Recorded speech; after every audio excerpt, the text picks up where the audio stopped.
I discovered my wife's secret affair, and the man she cheated with was my brother. For most of my life, family was everything to me. My older brother, James, wasn't just my sibling. He was my role model, my protector, and my confidant. Growing up, he taught me how to ride a bike, cheered me on at school sports events, and even covered for me when I stayed out past curfew. He was the kind of person you'd trust with your life. Then there was Emily. She wasn't just my wife. She was my partner, my best friend, and the person I thought I'd grow old with. When I first met her, it felt like destiny. She had this infectious laugh, a sharp wit, and a warmth about her that made everyone around her feel special. We had been married for 5 years, and while those years hadn't been without challenges, I believed we had something real, something worth fighting for. But looking back now, I realize how naive I was. The first signs were subtle. Emily had started coming home later than usual. At first, it was the occasional late night at work. She had recently been promoted, and I assumed her new responsibilities were keeping her busy. I didn't think much of it when she said she had to stay late to prepare for meetings or when she claimed she was grabbing drinks with her coworkers. But the late nights became more frequent, and her explanations began to feel rehearsed. I noticed her smiling at her phone more often, but when I asked who she was texting, she'd brush it off, saying it was a work chat or one of her girlfriends. It was always plausible enough to keep me from pressing further. Then there were the moments of defensiveness. If I asked her where she had been or why she hadn't answered my calls, she'd snap at me, accusing me of being controlling. "Do you not trust me?" she'd ask, her voice tinged with indignation. And every time, I'd back off, feeling guilty for even questioning her. I didn't want to be that husband, the paranoid one who checked his wife's phone or tracked her movements. I prided myself on being trusting and supportive, but deep down, something felt off. The tipping point came when James came to stay with us for the weekend. James had always been a part of our lives. Emily had gotten along with him from the start, and the three of us often hung out together. But this time, something was different. From the moment James walked through the door, Emily seemed lighter. Her mood lifted in a way I hadn't seen in weeks. She laughed more, smiled more, and even seemed more attentive to him, not to me. At first, I told myself I was imagining it. After all, James was family. Of course, she'd be happy to see him. But then, I started noticing the little things. The way they exchanged glances when they thought I wasn't looking, the way Emily's laughter lingered just a bit too long at James's jokes, the way they seemed to find reasons to be alone together, whether it was running to the store for something we didn't really need or disappearing into the backyard for a private conversation. By Saturday night, my unease had grown into full-blown suspicion. I tried to shake it off, telling myself I was overthinking things, but that changed when I overheard a conversation I wasn't meant to hear. I was in the kitchen washing dishes when I heard their voices in the living room. They were speaking in hushed tones, but the tension in their words was unmistakable. "You shouldn't have come," Emily whispered urgently. "He won't find out," James replied. The plate I was holding slipped from my hands, shattering in the sink. I froze, my heart pounding. What did they mean? What wasn't I supposed to find out? I wanted to storm into the room and demand answers, but something held me back. Maybe it was fear of confirming what my gut had been trying to tell me for weeks. Instead, I stayed in the kitchen, my mind racing. That night, I lay awake next to Emily, listening to her steady breathing. She seemed so calm, so at peace, while I was unraveling inside. My thoughts were a whirlwind of doubt, anger, and betrayal. I needed proof. Over the next few days, I became hyper-aware of everything Emily did. I started noticing patterns I had previously ignored. The way she always kept her phone on silent, how she never left it unattended, how she'd angle the screen away from me if I walked into the room. I wanted to confront her, but without evidence, I knew she'd deny it and turn the blame back on me. My opportunity came the following week. Emily told me she was going out for dinner with her friends.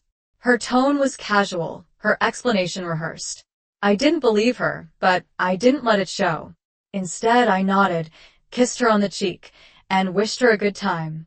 As soon as she left, I grabbed my keys and followed her. I stayed far enough behind that she wouldn't notice me, my heart racing with every turn. When she pulled into the parking lot of a small motel on the other side of town, my worst fears were confirmed. I parked a few spaces away and watched as she got out of her car. She didn't hesitate, didn't look around to see if anyone was watching. She walked straight to one of the rooms. Moments later, another car pulled into the lot.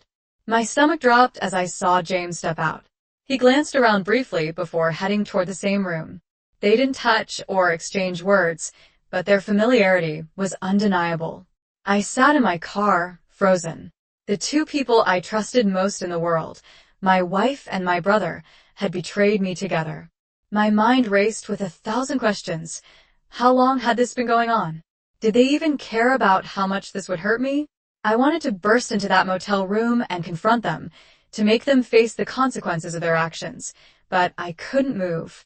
Instead, I sat there, watching as the door closed behind them, my hands gripping the steering wheel so tightly that my knuckles turned white. The weight of their betrayal pressed down on me, suffocating me.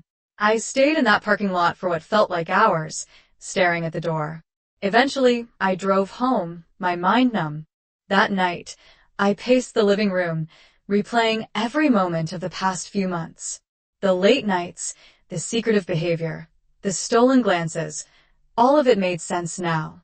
By the time Emily returned home, I had decided not to confront her, not yet. I needed time to process everything, to figure out how to move forward. She walked through the door with the same casual demeanor she always had, smiling and asking how my evening was. I wanted to scream at her, to demand answers, but I bit my tongue. That night, as she slept beside me, I lay awake, staring at the ceiling. My world had been turned upside down, and I didn't know how to put the pieces back together. The betrayal wasn't just about Emily. It was about James too, the brother who had been my hero, my closest friend. The weight of their actions crushed me, and I knew that nothing would ever be the same again. It took every ounce of strength not to storm into that motel room. My first instinct was to confront them, to make them face what they'd done, but something held me back. Maybe it was shock, or maybe it was the realization that my life as I knew it was over. Instead, I drove home. I paced the living room for hours, replaying every moment of the past few months. The late nights, the secretive behavior, the stolen glances, they all made sense now. I felt a mix of anger, heartbreak, and humiliation. How long had this been going on? How could they do this to me?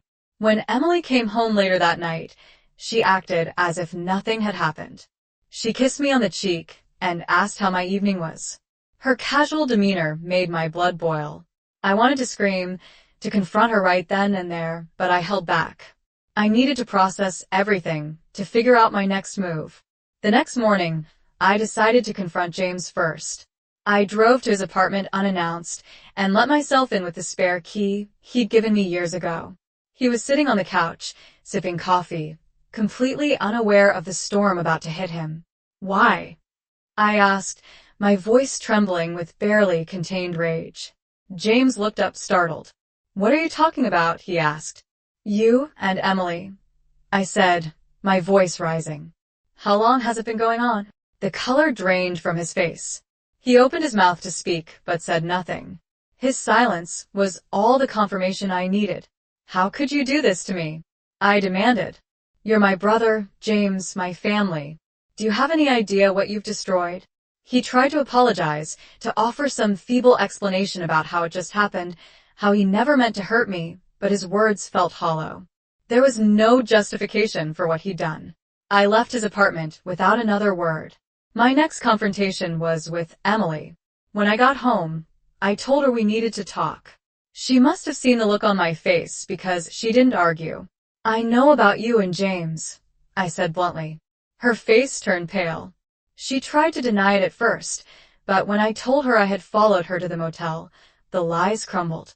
She broke down in tears, begging for forgiveness, saying it was a mistake, that it didn't mean anything.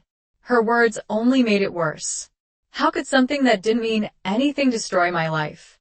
I packed a bag and left that night. I couldn't stay in the house where we had built our life together, where every corner now felt tainted by their betrayal. The fallout was brutal. My relationship with James was shattered beyond repair. Emily and I filed for divorce, and while she continued to reach out, asking for a chance to make things right, I couldn't bring myself to forgive her. A year later, I'm still picking up the pieces. I've moved to a new city, started therapy, and begun the slow process of rebuilding my life. The pain is still there, but so is a sense of clarity. I've learned that sometimes the people we trust the most are the ones who hurt us the deepest. And while I may never fully understand why they did what they did, I know I'll never let anyone take advantage of my trust again.